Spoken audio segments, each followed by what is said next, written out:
Oi pessoal, eu sou a Ana Bárbara e eu vim aqui hoje para a gente falar no Humanas Plus do Sócrates. Falar um pouquinho sobre esse ícone da tríade grega. Tríade grega? Quem é o Sócrates? Será que eu vou falar do Sócrates histórico ou eu vou falar do Sócrates do Corinthians? Aí a gente vai ter que decidir. Vocês querem que eu fale de quem? Tenho competência nenhuma para falar do Sócrates do Corinthians e vou falar do Sócrates grego. Vamos falar um pouquinho do Sócrates lá da Grécia Antiga.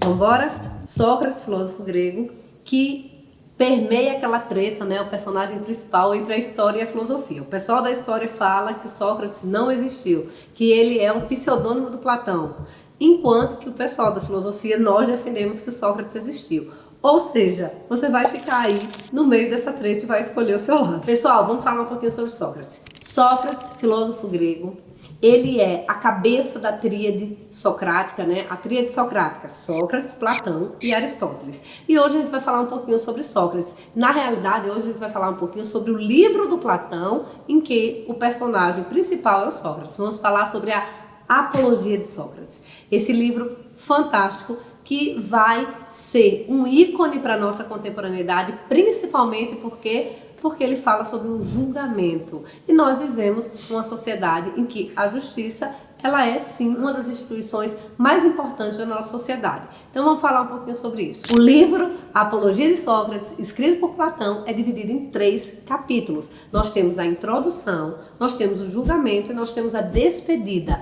Você vai encontrar a Apologia de Sócrates publicada por diversas editoras, cada um a seu gosto. Livros mais grossos, livros mais finos, livros com edição de bolso, todos eles são sensacionais para que você possa começar a introduzir Sócrates na sua vida. As reflexões levantadas por Platão nesse livro são muito interessantes.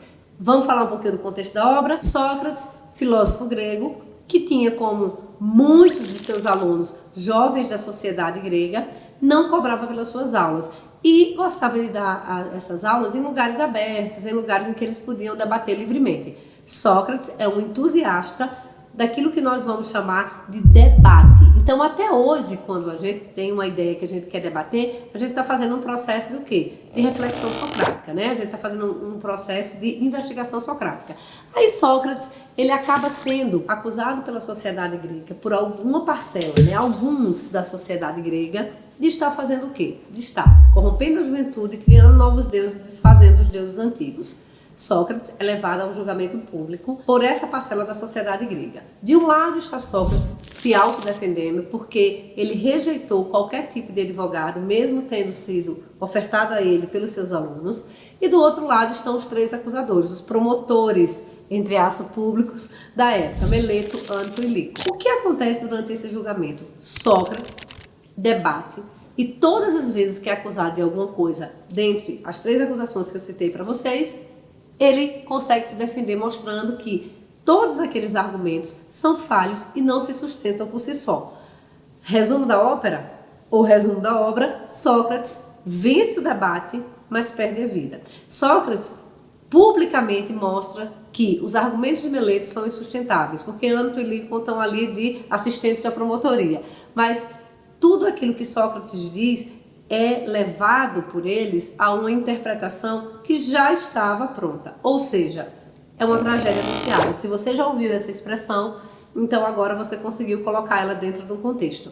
Sócrates ganha o debate, prova publicamente que ele não está errado, que ele não estava desfazendo os deuses, que ele não estava criando novos deuses e que ele não estava corrompendo a juventude. No entanto, o julgamento de Sócrates foi uma satisfação pública para a execução de um homem bom. Sócrates tem como benefício, dado pela sociedade grega, a vantagem de escolher a sua pena, a escolha da própria pena. E são 3 penas que são dadas a Sócrates como possibilidade. A primeira pena, o exílio, sair de Atenas. A segunda pena, para que ele fosse à praça pública desfazer toda a filosofia que ele ensinou aos jovens. A terceira pena, que ele tomasse uma taça de cicuta e se matasse, né? Um suicídio assistido pela sociedade grega. E Sócrates escolhe a terceira pena. Por que Sócrates não escolhe, Ana, então o exílio e ir embora de Atenas? Lembre-se que a política grega da época de Sócrates dizia que um cidadão só era cidadão se ele habitasse a sua cidade natal. Sócrates é um homem velho.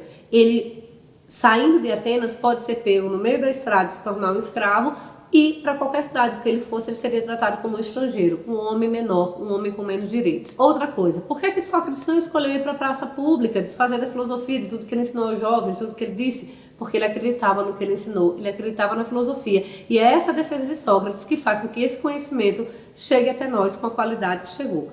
E, por último, Sócrates decide dar fim à própria vida, porque essa atitude é por si só a defesa da sua tese de que ele acreditava nos deuses, não estava criando deuses novos e não estava desfazendo a juventude. Vamos lá. Na última parte, na despedida de Sócrates, no final do livro, Sócrates dá aquele fechamento, aquele tapinha com luva de pelica na sociedade grega e naqueles que foram seus acusadores. Sócrates diz o quê? Para um homem bom, a morte não traz nenhum tipo de medo. Ela não assusta, ela não assombra. Ou seja, Sócrates não estava com medo da morte. E na despedida dele, ele fala, agradece àqueles que o apoiaram, a todos aqueles que acreditaram em sua verdade, e ele fala para aqueles que o acusaram que ele estava indo para a morte, e lá do outro lado da vida, os deuses estavam o esperando para recebê-lo de braços abertos. No entanto, aqueles que ficavam aqui, a sorte deles, só os deuses dependiam. Ou seja, deixou uma praguinha para a galera, né? Então, o que é que Sócrates faz? Sócrates afirma na sua despedida que acreditava tanto nos deuses e que aos homens bons a morte não deveria ser uma ameaça, que ele estava indo para a morte tranquilo. Galera, o nome do veneno é cicuta. O pessoal mais velho não vai me confundir com suquita não, hein? Porque não é refrigerante. Então, turma, Sócrates se torna um ícone na contemporaneidade, aliás, através da história, mas para nós, homens livres, porque ele faz parte de um período político extremamente necessário para a compreensão do mundo atual. Ele faz parte de um período político grego chamado de período político grego democrático. Então, a nossa democracia, fica a pergunta aqui para o próximo vídeo, para a próxima aula. A nossa democracia é idêntica à democracia grega ou não? Responde aqui embaixo para a gente tentar entender. Pessoal, espero que vocês tenham gostado. Não esquece de dar o like, não esquece de comentar, de compartilhar com os seus colegas, com os seus amigos. E vamos embora com a Agenda Humanas para a gente dar continuidade a esse vídeo.